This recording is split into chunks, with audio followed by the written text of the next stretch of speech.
বলি কিছু অ্যাপ্লিকেশন আছে যেই অ্যাপ্লিকেশনগুলো আমি নিজে ব্যবহার করি, আরও কিছু টাং টুইস্টার্স আছে যেই টাং টুইস্টার্সগুলো আমি রেগুলার বেসিসে প্র্যাকটিস করি। সো অ্যাপ্লিকেশনসগুলোর নাম প্রথমেই বলি। একটা হচ্ছে ওপেন টক, রিসেন্টলি সেটা নাম চেঞ্জ করে বাডি টক করেছিল। সো ওপেন টকটা আপনি ব্যবহার করতে পারেন। If you want to find someone just within a second, then you will get someone from Open Talk আর বাডি টক।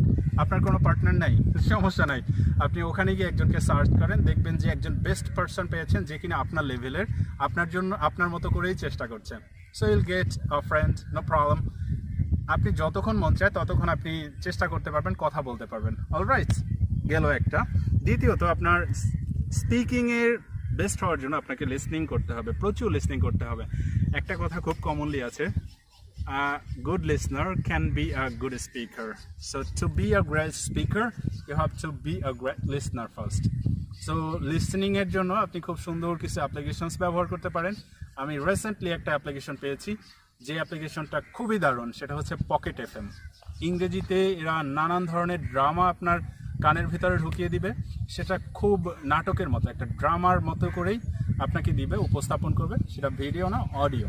আপনি কিছু পডকাস্ট শুনতে পারেন, গুগলে প্রচুর পডকাস্ট পাওয়া যায়, অথবা আপনি প্লে স্টোরে, iOS স্টোরে আপনি পডকাস্ট ডাউনলোড করে নিতে পারেন।